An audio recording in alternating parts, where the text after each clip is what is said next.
নতুন বছর শুরু হোক শ্রীকৃষ্ণের গীতার বাণী দিয়ে, কারণ দিশা না থাকলে বছর বদলালেও জীবন বদলায় না। নতুন বছর শুরু হতে চলছে, কিন্তু সত্যি বলুন তো, গত বছরের কষ্ট, ভয়, ব্যর্থতা কি এখানেই শেষ হয়ে গেছে? যদি সত্যিই নতুনভাবে জীবন শুরু করতে চান, তাহলে এই ভিডিওটি শেষ পর্যন্ত দেখুন, কারণ শ্রীকৃষ্ণ নিজেই আপনাকে পথ দেখাবেন। আমরা সবাই নতুন বছরে ভাবি ভালো থাকব, সফল হব, শান্তি পাব, কিন্তু কয়েকদিন পরেই আবার আগের জায়গায় ফিরে যাই। মহাভারতে যুদ্ধক্ষেত্রে দাঁড়িয়ে একজন ভেঙে পড়া মানুষের জন্য শ্রীকৃষ্ণ যা বলেছিলেন, সেই বাণী আজও আমাদের জীবন বদলাতে পারে। ভগবান কৃষ্ণ বলেন, হে অর্জুন, যে জ্ঞানী ব্যক্তি সুখ ও দুঃখের দ্বারা বিচলিত না হয়ে উভয় অবস্থাতেই অপরিবর্তিত থাকেন, তিনিই মুক্তিলাভের অধিকারী। অর্থাৎ যে মানুষ সুখ এবং দুঃখে সম্পূর্ণ অবিচলিত থাকে, তিনি অবশ্যই মুক্তি লাভের যোগ্য হন। ভগবান কৃষ্ণ বলেন, আত্মার কখনো জন্ম হয় না বা মৃত্যু হয় না। আত্মার কদাচিৎ উৎপত্তি হয়নি, হচ্ছে না, আর হবেও না। আত্মা জন্মরহিত, শাশ্বত, নিত্য এবং পুরাতন হলেও চিরনবীন। শরীর নষ্ট হলেও আত্মার কখনো বিনষ্ট হয় না।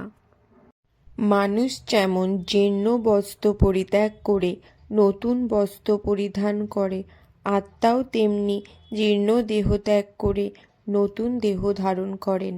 ভগবান বলেন, তোমার কর্মের অধিকার আছে, কিন্তু কোনো কর্মফলে তোমার অধিকার নেই। কৃষ্ণ উপদেশ দিয়েছেন, ফলাফলের প্রতি আসক্ত না হয়ে কেবল কর্তব্য পালন করো। কর্তব্যবোধই মুক্তির একমাত্র মঙ্গলময় পথ। ভগবান বলেন, যিনি ভগবত ভক্তির অনুশীলন করেন, তিনি এই জীবনেই পাপ ও পুণ্য উভয় ফল থেকে মুক্ত হয়। অতএব তুমি নিষ্কাম কর্মযোগে অনুষ্ঠান করো, সেইটিই কর্মকৌশল। এর মাধ্যমে ভগবান বোঝাতে চেয়েছেন, স্মরণাতীত কাল থেকেই প্রতিটি জীব তার শুভ ও অশুভ কর্মের ফল সঞ্চয় করছে। এভাবে অজ্ঞতার অন্ধকারে নিরন্তর আচ্ছন্ন হয়ে থাকার ফলেই জীব তার স্বরূপ ভুলে গেছে। এই অজ্ঞানতা থেকে নিষ্কৃতি পাওয়ার উপায় হচ্ছে ভগবদ্গীতায় নির্দেশিত ভগবানের উপদেশ এবং তার সেবায় নিজেকে সম্পূর্ণভাবে উৎসর্গ করা। পরমেশ্বর ভগবান বলেন, হে পার্থ, মানুষ যখন মানসিক জল্পনা কল্পনা থেকে উদ্ভূত সমস্ত কামনা পরিত্যাগ করে এবং তার মন যখন এভাবে প্রবৃত্ত হয়ে আত্মাতেই পূর্ণ পরিতৃপ্তি লাভ করে, তখন তাকে শ্রিতপ্রজ্ঞ বলা হয়। গীতায় দৃঢ়ভাবে বলা হয়েছে, সম্পূর্ণ কৃষ্ণ ভাবনাময় মানুষ অর্থাৎ ভগবত ভক্তের মধ্যে মহৎ মুনি ঋষিদের সমস্ত গুণাবলী পরিলক্ষিত হয়। আর যারা সেই রকম চিন্ময় স্তরে স্থিত নয়, তাদের মধ্যে কোনো গুণই দেখা যায় না, কারণ তারা তাদের মানসিক জল্পনা কল্পনার কাছেই কেবল আত্মসমর্পণ করে থাকে। ভগবান বলেন, যে ব্যক্তি এই মনুষ্য জীবনে বেদের দ্বারা প্রতিষ্ঠিত যজ্ঞ অনুষ্ঠানের পন্থা অনুসরণ করে না, ইন্দ্রিয় সুখে লিপ্ত, সেই পাপী ব্যক্তি বৃথা জীবন ধারণ করেন। অর্থাৎ অক্লান্ত পরিশ্রমের দ্বারা অর্থ উপার্জন করে ইন্দ্রিয় সুখ ভোগ করার প্রচেষ্টাকে এখানে ভগবান নিন্দা করেছেন। তাই যারা জড়জাগতিক সুখ ভোগ করতে চায়, তাদের এই সমস্ত যজ্ঞ অনুষ্ঠান করা একান্ত প্রয়োজন। যারা এই ধরনের বিধি নিষেধ মানে না, তারা অত্যন্ত ঝুঁকিপূর্ণ জীবনযাপন করছে এবং বেশি করে অধঃপতিত হয়ে পড়ছে। পরমেশ্বর ভগবান শ্রীকৃষ্ণ বলেন, আমার নির্দেশ অনুসারে যে সমস্ত মানুষ তাদের কর্তব্য কর্ম করেন এবং যারা শ্রদ্ধাবান হয়ে এই উপদেশ পালন করেন তারা কর্মবন্ধন থেকে মুক্ত হন। ভগবান বলেন, জীব যখন জড়জগতের সংস্পর্শে আসে তখন তার অন্তরে শাশ্বত কৃষ্ণপ্রেম রজগুণের প্রভাব কামে পর্যবসিত হয়। পক্ষান্তরে বলা যায়, টক তেঁতুলের সংস্পর্শে দুধ যেমন দই হয়ে যায়, তেমনি ভগবানের প্রতি আমাদের অপ্রাকৃত প্রেম কামে রূপান্তরিত হয়। তারপর কামের অতৃপ্তির ফলে হৃদয়ে ক্রোধের উদয় হয়। ক্রোধ মোহে পর্যবসিত হয় এবং মোহাচ্ছন্ন হয়ে পড়ার ফলে জীব জড়জগতের বন্ধনে স্থায়ীভাবে আবদ্ধ হয়ে পড়ে। তাই কাম জীবের সবথেকে বড় শত্রু। এই কামই শুদ্ধ জীবাত্মাকে এই জড়জগতে আবদ্ধ থাকতে বাধ্য করে। ভগবান বলেন, যে ব্যক্তি সমস্ত কামনা বাসনা পরিত্যাগ করে জড় বিষয়ের প্রতি নিষ্পৃহিত, নিরঙ্কার ও মমত্ববোধ রহিত হয়ে বিচরণ করেন তিনিই প্রকৃত শান্তি লাভ করেন। অর্থাৎ নিষ্কাম হওয়ার অর্থ নিজের ইন্দ্রিয় তৃপ্তির জন্য কোনো কিছুরই আকাঙ্ক্ষা না করা। পক্ষান্তরে ভগবান শ্রীকৃষ্ণকে সেবা করা কামনাই হচ্ছে প্রকৃত নিষ্কাম।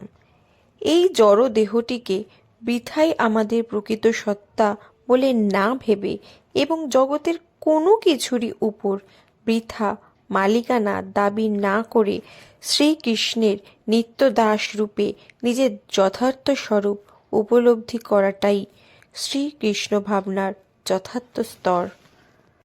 পরমেশ্বর বলেন, যিনি পরিমিত আহার ও বিহার করেন, পরিমিত প্রয়াস করেন, যার নিদ্রা ও জাগরণ নিয়মিত, তিনিই যোগ অভ্যাসের দ্বারা সমস্ত জড়জাগতিক দুঃখের নিবৃত্তি সাধন করতে পারেন। অর্থাৎ আহার, নিদ্রা, ভয় ও মৈথুন এদের সংযত না করা হলে এরা যোগ অনুশীলনে উন্নতি সাধনে বাধা সৃষ্টি করতে পারে। ভগবানকে নিবেদিত প্রসাদ গ্রহণ করার মাধ্যমে আহারের প্রবৃত্তিকে সংযত করা যায়।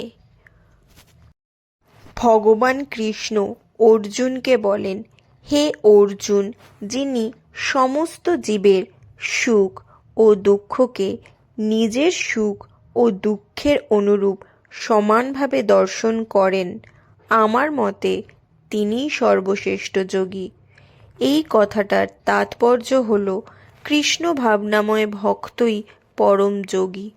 নিজের অনুভূতির পরিপ্রেক্ষিতে তিনি সকলেরই সুখ ও দুঃখ সম্বন্ধে সচেতন।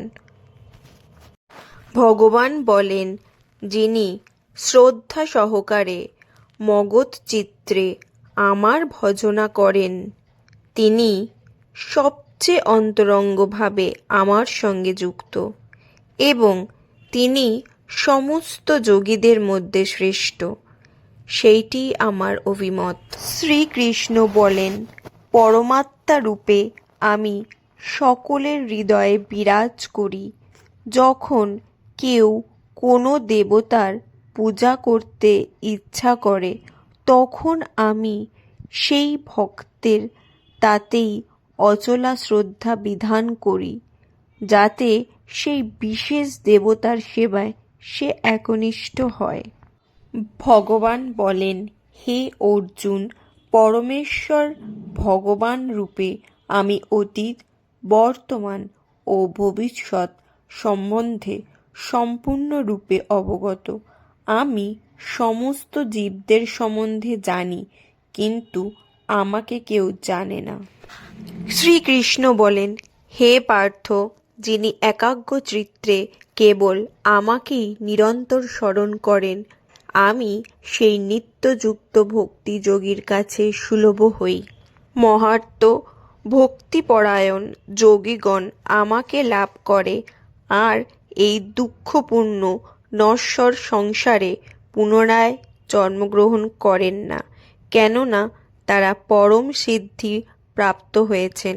শ্রীকৃষ্ণ বলেন, ভক্তি যোগ অবলম্বন করলে তুমি কোনো ফলেই বঞ্চিত হবে না। বেদ পাঠ, যজ্ঞ অনুষ্ঠান, তপস্যা, দান আদি যত প্রকার জ্ঞান ও কর্মের সাধন আছে, সেই সমুদয়ের ফল যোগী বা ভক্ত ভক্তিযোগ দ্বারা লাভ করে। আদি পরমেশ্বর বলেন, আমি সকলের গতি, প্রভু সাক্ষী, নিবাস স্মরণ, আমি উৎপত্তি, নাশ, স্থিতি, আশ্রয় ও অব্যয়ের বীজ। হে অর্জুন, আমি তাপ প্রদান করি এবং আমি বৃষ্টি আকর্ষণ ও বর্ষণ করি। আমি অমৃত এবং আমি মৃত্যু।